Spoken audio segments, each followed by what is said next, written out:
I'm honored to have the opportunity to speak to you today on a topic that is really close to my heart, both professionally and personally. I was invited to speak at this event, so I accepted this invitation with huge excitement. But this also led me thinking a little bit what I should talk to you about, how I should structure this speech. Well, you've just heard my bios. I'm not an expert. Like, shall I talk to you about peace building? I don't have a PhD in peace building. Shall I talk to you from the perspective of young people? Well, I'm not a young person anymore, not even by Sri Lankan definition.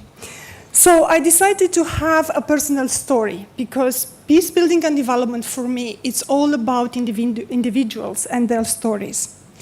As a deputy representative of the United Nations Children's Fund, known as UNICEF, I understand the importance and the power of the next generations.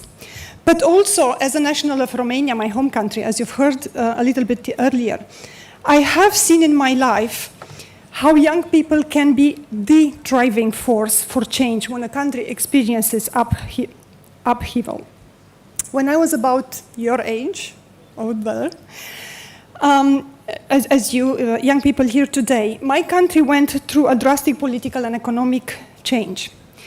And I have to say, it was the young people who, through their determination, creativity, and enthusiasm, ensured that my country developed into the place that it is right now. Sri Lanka, obviously, is different, but still, in some senses, is facing the same situation, and its future path will, in a large part, be determined by the people in this room, and young people just like you. We all know that this country faced too many conflicts, too many years of suffering. And with that in mind, I would like to ask you all to do a small favor for me right now. Can I ask you, just for 1 second, to pause? And if you want, you can close your eyes. But just imagine the face of someone you know who has been affected by the conflict in Sri Lanka. This could be a family member, a close friend, a colleague, or just maybe somebody whom you just met.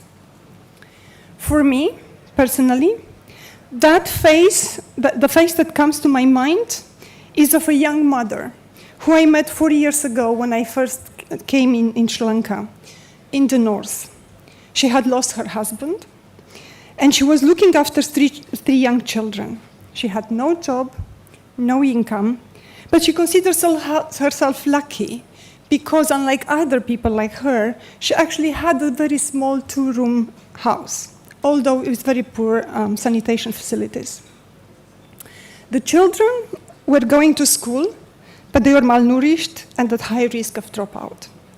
She was concerned about her children, their schooling, their future, but she also was concerned for herself, how she was going to earn a living and how she was going to look after her family. This mother, with no fault of her own, was facing an uncertain children, not just for herself, but also for her children. We at UNICEF helped this woman as best as we could.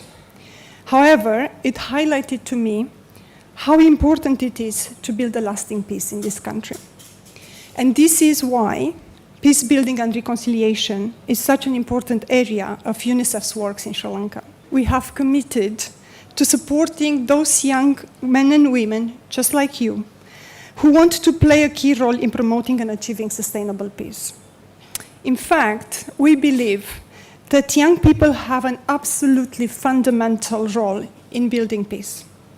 And this is again why I'm excited to be here today speaking to you, young people, and also showing support to you, our future peace builders.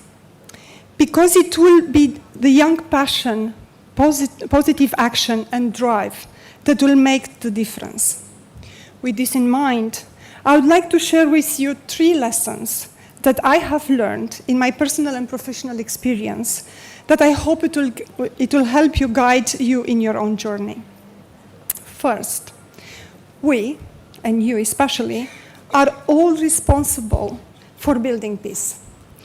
As one of the eminent American professor, John Paul Ledrick said, I'm quoting, "Few are guilty, but all are responsible," unquote.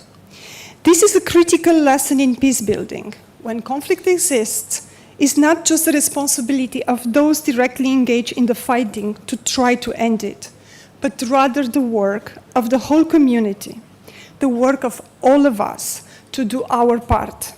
And that means it's your responsibility. That means you must do your part. Building peace, it's not the work of so-called peace builders. Peace, it's a matter of a daily life for many people, particularly young people in this country. You don't need to be an expert in peace to make a difference. You can be an artist, a science student, a journalist, a sportsman, a person who lost somebody dear in the conflict. You all have a vital role to play. But you must remember that peace building and development, it's a slow and long process.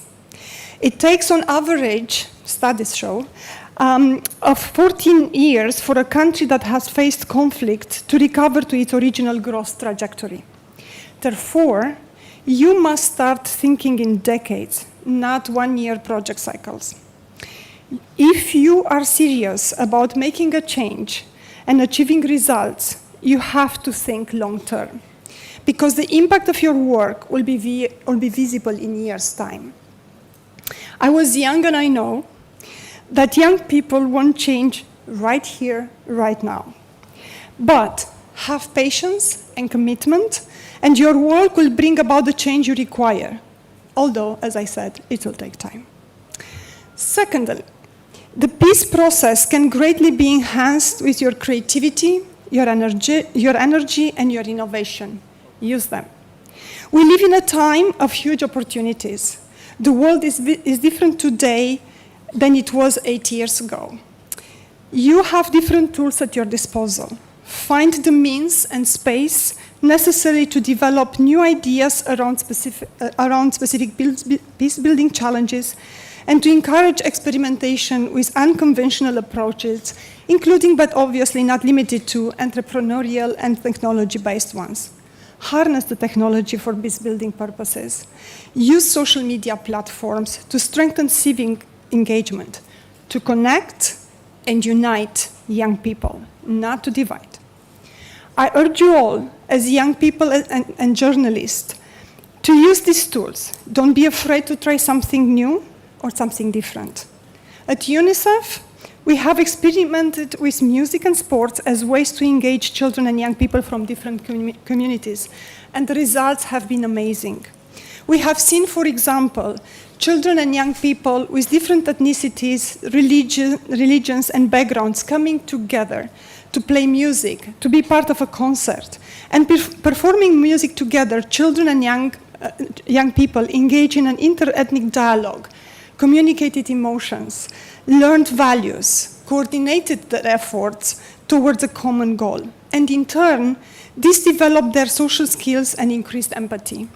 They learned to respect each other, and they saw the value of diversity. I think, and honestly, I think there are many researchers who actually support this. I think that the more we use music to bring us together, literally and figuratively, the more potential for increased empathy, social cohesion, and cooperation. I, for one, feel more connected to my human ancestors just knowing that someone took the time to carve a pan flute, which is a traditional Romanian instrument, just because they wanted to communicate through music. And so we at UNICEF will continue to look for other ways to bring young people together. And I'm thrilled to hear about the wide range of creative ways that you will discuss tomorrow in advancing reconciliation. And finally, I call on you to combine the vision of the future, your vision of the future, with your elders' experience of the past. Rather than working with your fellow young people in isolation, seek engagement of your parents, grandparents, and elders. As young men and women, you are deeply influenced by the attitudes of your peers. We've been in that role.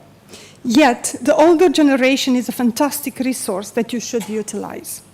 This points to the need for you, as youth peace builders, to initiate dialogue and cooperation with elders in your families and communities. Opening real communication channels between generations will allow you, the young people and adults, to explore the common problems you face and tackle them together, thus leading to the development of true sustainable solution. Now, when I think back to the woman and her children that I met in the north 4 years ago, it is clear that the only way to secure their future and that of every family in Sri Lanka is to build a peaceful and prosperous country, a country that affords every child and every young person the opportunity to thrive. It is you, the young men and women here today, who possess the power to build the future. I urge you to use these skills and passion to make a difference. We and you must work together. Thank you, and good luck with the event tomorrow.